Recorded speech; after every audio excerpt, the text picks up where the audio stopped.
औज़ुबिल्लाहिमिनश्शैतानिर्रजीम बिस्मिल्लाहिर्रहमानिर्रहीम। अस्सलाम वालेकुम स्टूडेंट्स, होप सो आप लोग सब खैरियत से होंगे। और इस वीडियो में हम बात करने वाले हैं कि अगर आप लोगों की फ़ाइनल की तैयारी नहीं है और फिर भी आप पास होना चाहते हो और इन एग्ज़ाम डेज़ में आपके पास पढ़ने को टाइम नहीं, फिर भी कौन सी ऐसी चीज़ें जिन पे आप अमल करके अच्छे मार्क्स भी ले सकते हो और पास तो आप इजीली हो सकते हो। ठीक है, अगर आप लोग सीरियस हो तो लाजमी वीडियो को देखिएगा, अगर नहीं तो फिर आप स्किप कर सकते हो।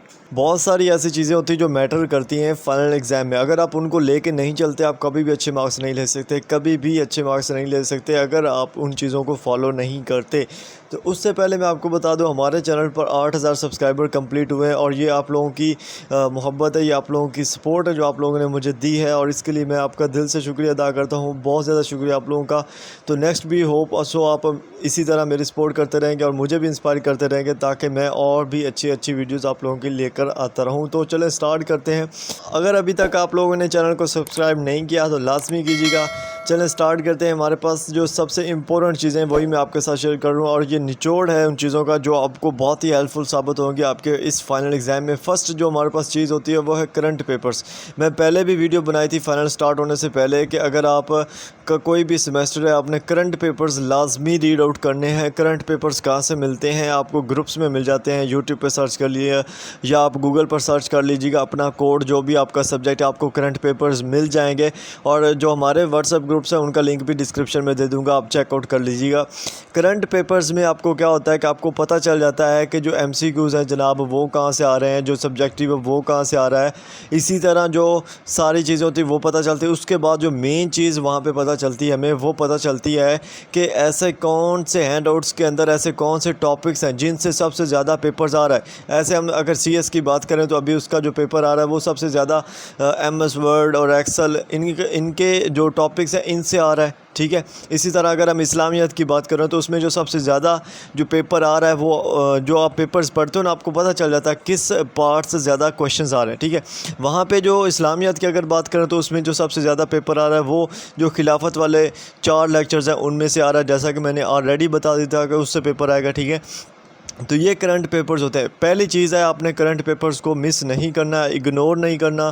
करंट पेपर्स में जो क्वेश्चंस आए हुए हैं उनको लाजमी करें और वो जो टॉपिक्स हैं जिनसे क्वेश्चंस आ रहे हैं उनको अच्छे से कर लें, आपका पेपर ऑटोमेटिकली अच्छा हो जाएगा। ठीक है, ये चीज़ है। उसके बाद सेकंड जो चीज़ होती है वो होती है आपके MCQs में लिखा है कि मेन फोकस ऑन MCQs। हमारे जो MCQs हैं वो कितने मार्क्स के हैं भला? 33 मार्क्स के हैं। ठीक है, 33 मार्क्स के मतलब कि 40 मार्क्स के हैं टोटल, लेकिन 33 मार्क्स हमें मिलने हैं MCQs के। तो 33 मार्क्स आपके पास होने के लिए बहुत इनफ है, बहुत ज़्यादा है। ठीक है, तो मेन फोकस आपका MCQs पर होना चाहिए, लेकिन उसको करने के लिए आपको यही स्ट्रेटजीज़ लगानी पड़ेंगी। आपको करंट पेपर्स देखने पड़ेंगे, उनमें कौन से टॉपिक्स हैं जिनसे सब्जेक्टिव आ रहा है, ऑब्जेक्टिव भी बिलाशुबा उन्हीं ही लेक्चर से आ रहा होगा। ठीक है, तो MCQs भी आपने वो लेक्चर्स अच्छे से करना है, हैंडआउट्स उनको रीड आउट कर लेना है। उसके बाद जो एक चीज़ मैं बताना चाह रहा हूँ वो नेक्स्ट मैं बताता हूँ। ठीक है, MCQs पर आपका फोकस होना चाहिए, बस इतना इशारा काफ़ी आप लोगों के लिए। ठीक है, और इसको करना किस तरह से वो ऑलरेडी बताया हुआ है मैंने। ठीक है, जो MCQs होता है ना, क्विज़ 3 और क्विज़ 4 होता है, वो भी आप लोगों ने करना है लाजमी, जो इस सेमेस्टर में मिड टर्म के बाद हुए थे। ठीक है, उसके बाद जो इंपॉर्टेंट टॉपिक्स होते हैं ये मैं आपको बता चुका हूँ कि जब आप करंट पेपर्स देखते हो तो आपको इंपॉर्टेंट टॉपिक्स का पता चल जाता है। उसके अलावा एक चीज़ मैं यहाँ पर ऐड करना चाह रहा हूँ, वो ये है कि इंपॉर्टेंट टॉपिक्स करंट पेपर से आपको नहीं पता चल रहा यार, आप गूगल पर सर्च कर लो, यूट्यूब पर सर्च कर लो, यूट्यूब भरी पड़ी है हमारी, हर सब्जेक्ट की हर चीज़ अब तो मिल जाती। इंपॉर्टेंट टॉपिक्स अब CS की बात करें तो उसमें मैंने ऑलरेडी बता दिया था कि ये चीज़ें इंपॉर्टेंट है, इनसे पेपर आएगा और अभी वैसे ही उन्हीं ही जो लेक्चर्स हैं उनसे आ रहा है। अगर आपने भी नहीं देखे तो आप भी लिंक डिस्क्रिप्शन में प्ले लिस्ट का दे दूँगा, फाइनल टर्म प्रिपरेशन 2023 के नेम से प्ले लिस्ट होगी, उसमें मैंने जितने भी सब्जेक्ट्स की बताई है वो वहीं से हर चीज़ आ रही। ठीक है, इस्लामियत की बात करें तो वो भी मैंने हर चीज़ बताई थी तो वो वहीं से आ रही। ठीक है, इसी तरह अब यहाँ से आपको इंपॉर्टेंट टॉपिक्स का पता चल जाता है। आपके पास एक दिन का टाइम है, कम से कम आप जो इंपॉर्टेंट टॉपिक्स होंगे उनको मद्देनज़र रखते हुए उनको अच्छे से करते हुए ईज़िली पास हो जाओगे। और अगर आपका लक अच्छा रहा और आप कोई थोड़ा सा आपका कंसंट्रेट अच्छा रहा तो आप इजीली अच्छे मार्क्स भी ले सकते हो, ठीक है। उसके बाद एक और चीज़ मैं एंड पे बताऊंगा कि अच्छे मार्क्स लेने के लिए एक और स्ट्रेटजीज़ भी होती है। इंपॉर्टेंट फाइल्स मैं बताना चाह रहा हूँ कि इंपॉर्टेंट फाइल्स, ठीक है, इंपॉर्टेंट फाइल्स कैसे पता चलेगा। अब जो बंदा आपको पेपर शेयर कर रहा है अपना, ठीक है, क्योंकि आप लोगों की भी जिम्मेदारी पेपर शेयर करना, ठीक है। जो बंदा आपको पेपर शेयर कर रहा है व्हाट्सएप ग्रुप्स में, उसको बोलो यार आपका किस फाइल से पेपर आया था, वो जो फाइल रिकमेंड कर रहा है उसको आप लाजमी करो, ठीक है, क्योंकि उसने उसको पढ़ा होगा, उस फाइल से पेपर आया होगा तो वो बता रहा है, ठीक है। तो आपने उस फाइल को लाजमी करना रीड आउट। तो ये इंपॉर्टेंट फाइल्स होती है जो फाइनल टर्म के अंदर आपको पता चलती हैं कि ये वाली इंपॉर्टेंट है, ठीक है। ये पहले नहीं बताया जा सकता, पहले कुछ होते हैं सब्जेक्ट्स जिनका पता चलता है कि इससे आता है, लेकिन जब फाइनल होता है तब पता चलता है कि किस फाइल से पेपर आ रहा है। तो इंपॉर्टेंट फाइल्स आपको इस तरह से पता चलती हैं, ठीक है। तो ये थोड़ा सा आप एक्टिव भी रहा करो ग्रुप्स में, ताकि आपकी स्टडी में जब आप करना चाहो तो आपको भी हेल्प मिले, आप दूसरों की भी हेल्प करो, ठीक है। इंपॉर्टेंट फाइल से आपको बहुत ज़्यादा हेल्प मिलेगी, ठीक है, इंशाल्लाह। उसके बाद जो मैं एक चीज़ बताना चाह रहा था कि अगर आपको क्वेश्चंस बिल्कुल भी नहीं आता, ठीक है, क्वेश्चन आपको नहीं आता, अब आपने क्या करना है, तो उसके लिए भाई मैंने पहले बताया कि उस क्वेश्चंस को आपने कभी भी खाली नहीं छोड़ना, ठीक है, कभी भी उसको खाली नहीं छोड़ना, ठीक है। जो भी चॉइस में जो उन्होंने बताया हुआ है, हमें शॉर्ट क्वेश्चन 4 करने 6 में से, ठीक है। जो 4 करने हैं उनमें से अगर आपको 3 आते हैं, 1 नहीं आता, तो उसको अपनी वर्डिंग में सोने से सोनी हेडिंग्स बना के आपने लिख देना है, इंशाल्लाह आपको मार्क्स मिल जाएंगे, ठीक है। उससे रेलेवेंट लिख दें, मार्क्स मिल जाएंगे, गारंटी है मार्क्स मिल जाएंगे, ठीक है।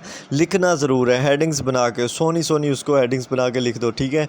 और जो इसी तरह लॉन्ग क्वेश्चन है वो हमारे पास 4 हैं टोटल, 3 हमने करने हैं, ठीक है, 3 हमने करने हैं, 3 की हमारे पास 1 की चॉइस है।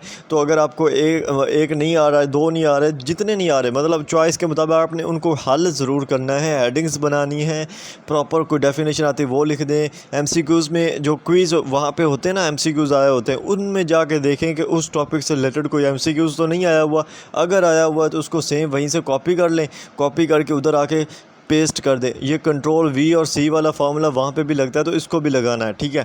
मतलब कि खाली नहीं छोड़ना, लिख के आना है, टू दी पॉइंट लिखना। बहुत सारे लोग ऐसे बोलते हैं कि एमसीक्यूज़ कॉपी पेस्ट कर दो, ऐसे नहीं करना, जो फालतू का मवाद हो वो नहीं करना, टू दी पॉइंट जो चीज़ होगी वो हमने लिखनी है वहाँ पे। और अगर टू दी पॉइंट नहीं आ रही याद, मतलब कि प्रॉपर जो हैंड आउट से रिलेटेड आंसर है वो नहीं याद आ रहा है, तो फिर आप अपनी वर्डिंग में उसको थोड़ा सा घुमा फिरा के लिखो कि इंस्ट्रक्टर थोड़ा सा कन्फ्यूज़ रहे, ठीक है। वो आपके टॉपिक से रिलेटेड ही, ये नहीं हो कि आपसे हीर की बात पूछेगी और आप रांझे की बात बता रहे हो, तो ऐसा नहीं करना, ठीक है। ये चीज़ें हैं जो आपको लाजमी करनी है अपने फाइनल टर्म के लिए। उसके बाद मैं एक और चीज़ बोलूँगा कि आपने ख़ुद पर यकीन लाजमी रखना है। अगर आपके पास एक दिन का टाइम है, एक रात का टाइम है सिर्फ़, और सुबह पेपर है, तब भी आप सब कुछ इजीली कर सकते हो। बस आपको अपने ऊपर फोकस होना चाहिए और अपने ऊपर यकीन होना चाहिए, तो इंशाल्लाह आप इजीली कर सकते हो। और कोशिश किया करें कि सुबह जल्दी उठकर उस टाइम पढ़ा करें, तो आपको वो याद भी रहता है और उसके पॉसिबिलिटी भी बहुत ज़्यादा होती है आने की, ठीक है। तो ये एक नेचुरली चीज़ होती है, तो इस चीज़ को भी आपने नोट करना है और इसको कभी मिस नहीं करना, ठीक है। तो ये वो चीज़ें से जिनकी अगर आप इनको तैयार करते हो, इनको फॉलो करते हो, तो आप ना सिर्फ पास हो सकते हो बल्कि बहुत ज़्यादा अच्छे मार्क्स भी ले सकते हो। और ये वही स्ट्रेटजीज़ हैं जो सारे लोग यूज़ करते हैं, सारे सीनियर्स यूज़ करते हैं, लेकिन हर बंदे का उस स्ट्रेटजी के अंदर अपनी अपनी स्ट्रेटजीज़ होती हैं, अपना माइंड सेट होता है किस तरह से वो उसको मज़ीद बेहतर करके यूज़ कर सकता है। तो ये अपने आप पे ऊपर होता है, ये आपके अपने ऊपर है, आप किस तरह से इसको यूज़ करते हो, ठीक है। तो आई होप आप लोगों के लिए वीडियो हेल्पफुल रही होगी इंशाल्लाह। तो अगर आप लोगों को वीडियो अच्छी लगी, वीडियो को like and share and subscribe, channel को लाजमी करना है, सपोर्ट करनी है चैनल को जितनी हो सके। मिलते हैं नेक्स्ट वीडियोस में, अपना और अपने प्यारों का ख्याल रखिएगा। अल्लाह हाफिज़।